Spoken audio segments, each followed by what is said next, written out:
அத்தியாயம் 32. அது ஒரு பார்க். பார்க்கின் முகப்பில் நண்பனோடு நின்று கொண்டிருந்தான் பார்த்திபன் என்கின்ற அந்த எம்எல்ஏ மகன். உதட்டில் சிகரெட் புகை விடுவதில் ஒரு மெத்தனம். ரங்கநாயகி அவன் அருகே போய் நின்றாள். சிக்கென்ற உடம்பு, கவர்ச்சியான உடை, எடுப்பான மார்பகங்கள், உதட்டில் ஆப்பிள் போல ஒரு திரட்சி, கையில் டம் பம்பை தொங்கிக் கொண்டிருந்தது. பார்த்திபனும் அவன் நண்பனும் ரங்கநாயகியை சற்று ஆச்சரியமாக பார்த்தனர். கூர்ந்து கவனிக்க தொடங்கினர். அவளும் வலையை விரிக்க தொடங்கினாள். அவர்கள் எதிரில் செல்போனில் யாருடனோ பேச ஆரம்பித்தாள். ஹலோ, சார் இருக்காங்களா? ஓ, சார் தானா? நான் உங்க பியூட்டி பேசுறேன். போதும் சார், போன்லயே வழியாதீங்க. என் ரேட் ஒரு நைட்டுக்கு 1000 ரூபாய். நான் அதிகமாகவும் வாங்க மாட்டேன், குறைஞ்சாலும் வரமாட்டேன். ரொம்ப சந்தோஷம். அப்ப நாளைக்கு நைட் உங்களோட பொண்டாட்டி நான். பேசி முடித்து விட்டு திரும்பினாள். பார்த்திபன் 2 500 ரூபாய் நோட்டுகளை கையில் பிடித்திருந்தான். ரங்கநாயகி சிரித்தாள். என்ன சிரிக்கிற? நீ யாருன்னு நான் கண்டுகிட்டேன். நானும் ரெடி, நீயும் ரெடி தானே? நீ பெரிய கில்லாடியா? ஆமா, எங்க போகலாம்? லாட்ஜுக்கா இல்ல இப்படியே பார்க்கலையா? பார்க்லயே ஓரமா ஒதுங்கிடுவோம். இதுக்கு எதுக்கு லாட்ஜுக்கெல்லாம் போய்கிட்டு? பார்க்கு காவல்காரனுக்கு நான் ஒரு பார்ட்டின்னு நல்லா தெரியும். வேற எங்கேயாவது போவோமே. பார்த்திபன் நண்பனை பார்த்தான். சரிடா பார்த்தி, நீ அனுபவி, நான் புறப்படுறேன். தேங்க்ஸ்டா, நான் இங்கேயே ஒதுங்கிக்கிறேன். வாட்ச்மேனை கவனிச்சுட்டு போ. கேட்டா நான் யாருங்கிறத சொல்லு, வாயை மூடிக்குவான். பார்த்திபன் நண்பனுக்கு விடை கொடுத்து விட்டு திரும்பவும் ஒரு சிகரெட்டை பற்ற வைத்தான்.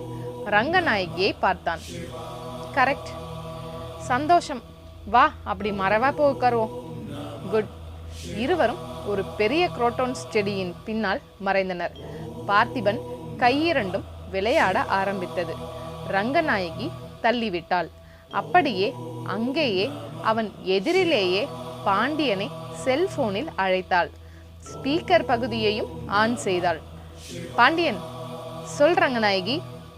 அந்த தாசில்தார் பெண்ணோட காதலன் இப்ப என் கூட தான் இருக்கான். அப்ப அவன் ஒரு பொம்பளை பொறுக்கிங்கிறது ஊர்ஜிதமாயிடுச்சு, அப்படிதானே? ஆமாம், பொம்பளைன்னா பொறுமையே இல்லாத பேர் வழி. பார்க்ல ஒரு புதர் மறைவிலேயே எல்லாம் முடிச்சிக்க துடிச்சுக்கிட்டு இருக்கான். அவள் பேச பேச அவன் முகம் வெளிர தொடங்கியது. ரங்கநாயகி, அவன் எப்படி வேணா இருந்துட்டு போகட்டும். இனி தாசில்தார் பொண்ணுகிட்ட மட்டும் நடிக்க வேணாம்னு சொல்லு. நான் என்ன சொல்றது? நீங்க பேசுறதே அவன் காதுல விழுந்துகிட்டு தான் இருக்கு. குட். நான் எம்எல்ஏ மகன்னு ஏதாவது பூச்சி காமிக்க பார்த்தா டிடெக்டிவ் பாண்டியன் அட்டன் பண்ற கேஸ் இதுன்னு மட்டும் சொல்லு. பாண்டியனின் குரல் அவன் காதுகளில் விழுந்த நொடி எரிச்சலுடன் எழுந்தான்.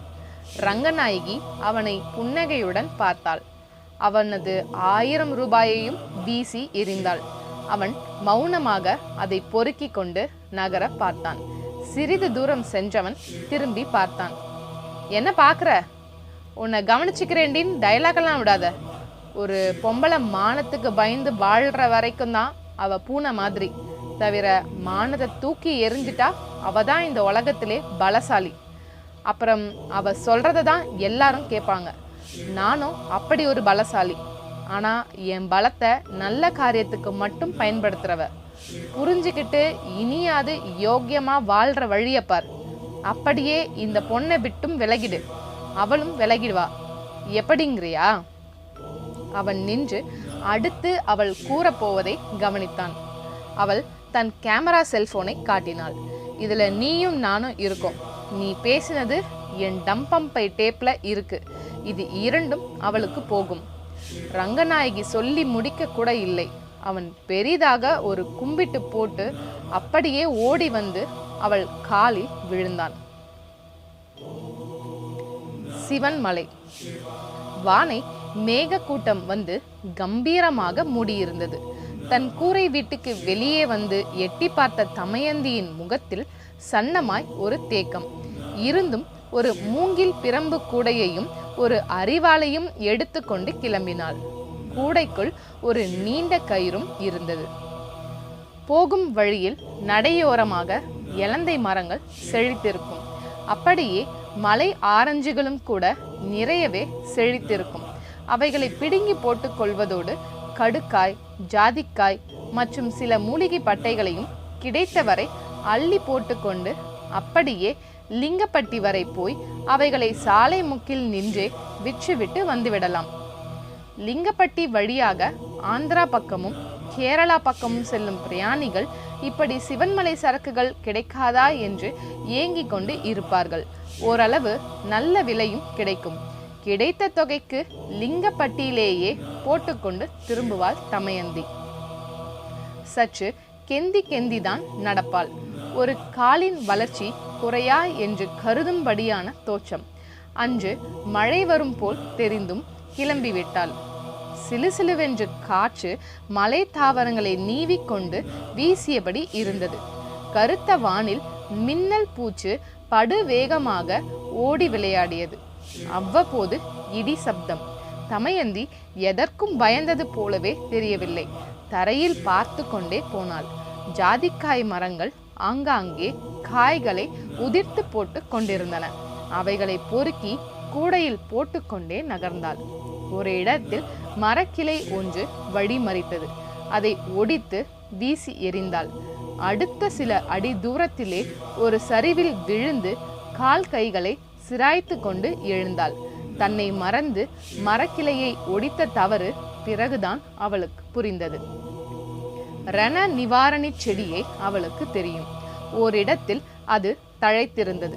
அதன் அருகே அதை இரு கைகளை கூப்பி வணங்கிவிட்டு அதிலிருந்து சில இலைகளை பறித்து உள்ளங்கையில் வைத்து கசக்கி காயங்களின் மேல் அதன் சாற்றை பூசிவிட்டாள். உச்சி மண்டை வரை ஒரு எரிச்சல் ஓடி அடங்கியது. எல்லாம் சில நொடிகள்தான். பிறகு அந்த காய எரிச்சல் சுத்தமாக உணவுக்கு அடங்கிய பசியாக அடங்கிவிட்டது. இவ்வளவு வேகமாக ஒரு குணப்பாட்டை ஆங்கில மருந்துகளில் நினைத்து கூட பார்க்க முடியாது என்று எண்ணிக்கொண்டே நடந்தாள். ஒரு இடத்தில் குப்பென்று புகை சூழ்ந்தபடி இருந்தது. காட்டுக்குள் ஏதாவது காய்ந்த மரங்களில் தீ பிடித்து விட்டதோ என்று எண்ணி பயந்தவள் அந்த புகை வட்டாரத்துக்குள் நுழைந்து பார்த்தாள். உள்ளே ஒரு சிறு குகை. குகை முகப்பில் சிவசாமியும் மோகனும் சில பீங்கான் கிண்ணங்களில் எதையெதையோ போட்டு குழம்பு போல கொதிக்க வைத்து கொண்டிருந்தனர். அதில் ஒரு பீங்கான் கிண்ணம் வெடித்ததினால்தான் புகை வந்தது. அவர்களை சுற்றிலும் நவாச்சார உப்புகள், துத்தநாகம், கல்படிகம், மஞ்சள் பாஸ்பரஸ் என்று வேதிப்பொருட்கள் இருந்தன. அவர்கள் இருவரும் தமயந்தியை சற்றும் எதிர்பார்க்கவில்லை. அவளை பார்க்கும் சிவசாமி முகம் சிவந்து போனது. எங்க வந்த என்பது போல பார்த்தார். புகை வரவும் ஏதோ காட்டுத்தீயோன்னு ஓடி வந்தேன் என்றாள் தமயந்தி. இல்ல, நீ எங்களை வேவு பார்க்கிற என்று பலமாக கத்தினார் சிவசாமி. சிவசாமி, இந்த நொண்டி பொண்ணுகிட்ட என்னையா பேச்சு? துரத்தியா இவள என்று மோகன் கத்தினார். போயிடு, ஓடி போயிடு. சிவசாமியும் சைகை காட்டி விரட்டினார். போயிடுறேன் சாமிங்களா, போயிடுறேன் என்றபடியே அங்கிருந்து அகன்றாள். யாரு இவங்கன்னே தெரியல. எப்பப்பார் இப்படி எதையாவது செஞ்சுக்கிட்டு இருக்காங்க.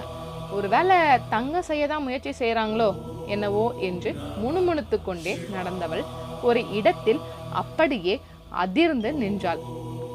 அவளுக்கு எதிரில் உயரமான ஒரு மருத மரம். யானை உடம்பு போல நல்ல பருமன், தென்னை போல ஒரு உயரம், நடுவில் ஏராளமான கிளைகள். அதில் ஒரு கிளையின் நுனியில் பரமசிவன் போல கழுத்தில் ஒரு நாகத்துடன் சப்பனமிட்டபடி ஒரு சித்தர் தியானத்தில் இருந்தார். காற்றோ பலமாக வீசிக்கொண்டிருந்தது. அங்கிருந்து கீழே விழுந்தால் எலும்பு கூட மிஞ்சாது. இருந்தும் கண்ணை திறந்து தன்னை தற்காத்து கொள்வது எப்படி என்றெல்லாம் எண்ணாமல் அவர் அமர்ந்து தவயோகம் செய்து கொண்டிருந்த விதம் அவள் முதுகுத்தண்டில் சிலிர்ப்பை ஏற்படுத்தியது. இப்படி ஆங்காங்கே சில காட்சிகள். சில நேரத்தில் அவளுக்கு சிரிப்பு கூட வந்தது. அவள் வரையில் வாழ்க்கை என்பது வாழ்ந்து பார்க்க கிட்டியிருக்கும் ஒரு சந்தர்ப்பம். அதை அனுபவித்து வாழ்ந்து விட வேண்டும். என்ன இருக்கிறது என்று இவர்கள் இப்படி முடங்கி உட்கார்ந்து கொண்டிருக்கிறார்கள் என்றெல்லாம் சிரித்து கொண்டே நடந்தாள். சிவன் மலையில் நாரதர் ஓடை என்று ஒன்று ஓடியபடி உள்ளது. அதன் இரு கரைகளிலும் மலை இலந்தை பல செடிகள் மண்டி கிடந்தன. அதில் முழுக் முழுக்கென்ற இலந்தை பழங்கள். அவைகளை வேகமாக பறித்து கூடையில் போட்டு கொண்டாள். அப்படியே ஓடை நீரை அள்ளி குடித்தாள். மலை நெல்லியும் ஆங்காங்கே உருண்டு கிடந்தது. மலை செல்வங்களில் நெல்லி ஒரு அரிய கனிவகையாகும். சுவை நிகரில்லாதது. உவர்ப்பும் இனிப்பும் கலந்த ஒரு சுவை உலகிலேயே நெல்லியிடம் மட்டும்தான். இனிப்பு சுவை சுக்கிர கிரகத்தை குறிக்கும். உவர்ப்பு சுவை ராகு கிரகத்தை குறிக்கும். இந்த இரு சுவைகளும் இரத்தத்தில் கரையும் போது இரு கிரகங்களும் வேகமாக இயங்கும். சுக்கிரன் சுகத்தை தருபவன். புலனானாலும் உடம்பானாலும் சுகம் தருபவன்.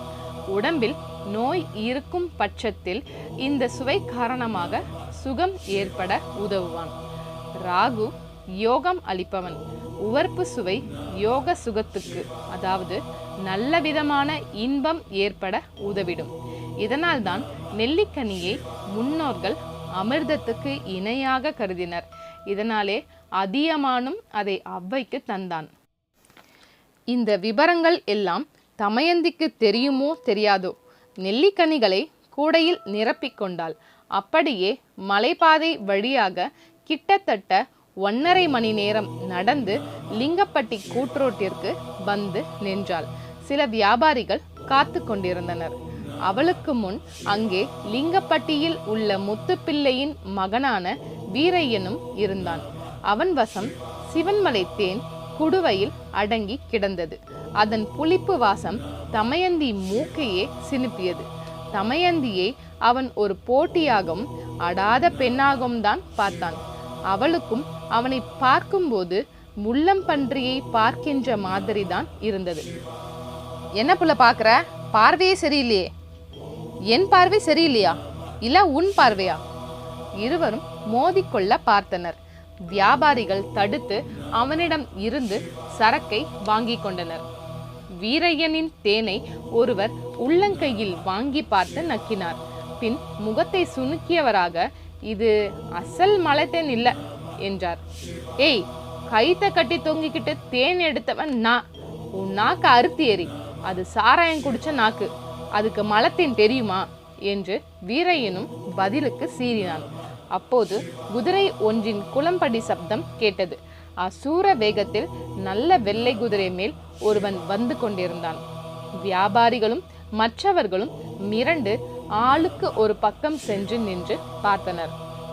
வந்தவன் வீரையன் அருகே குதிரையை இழுத்து நிறுத்தினான். அதுவும் பெருமூச்சுடன் அவன் முன் தன் இரு கால்களை தூக்கியபடி நின்றது. குதிரையில் வந்தவனுக்கு ஒரு கண் வேறு இல்லை. தலையில் ராஜஸ்தானியை போல முண்டாசு. அவனை பார்த்த வீரையனுக்கு ஒரே நடுக்கமாகிவிட்டது. ஏ வீரையா, உன்னை ஐயனார் பார்க்கணும்னு சொன்னார், கிளம்பு என்றான் அவன். அதெல்லாம் முடியாது, இப்பவே கிளம்புறியா இல்லையா? அவன் கேள்வியோடு அவன் வசம் இருந்த தேன் குடுவையை தன் இடுப்பிலிருந்து எடுத்த நாட்டு துப்பாக்கியால் சுட்டான். அது சில்லு சில்லாக சிதறி அதனுள் இருந்த தேன் அனைவர் மேலும் மழை துளி போல பட்டது. வீரையன் நடுங்கினான். இப்ப என் கூட புறப்படுறியா இல்லையா? கணபதி என்னும் அந்த ஒற்றை கண்ணன் அதட்ட வீரையன் வேறு வழியின்றி அந்த குதிரையின் பின்பக்கமாக ஏறி அமர்ந்து கொண்டு அவனை பிடித்து கொண்டான். குதிரையும் ஓட ஆரம்பித்தது. பார்த்து கொண்டே இருந்த அவ்வளவு பேர் முகங்களிலும் ஒரே அதிர்ச்சி. தமயந்தி கூட லேசாக அதிர்ந்துதான் போயிருந்தாள். அப்படியே சிவன்மலையில் உள்ள தனது குடிசை நோக்கி நடக்க ஆரம்பித்தாள். இந்த நாவலோட தொடர்ச்சியை அடுத்த காணொளியை பார்க்கலாம். வாழிய செந்தமிழ் செம்மொழியாய்.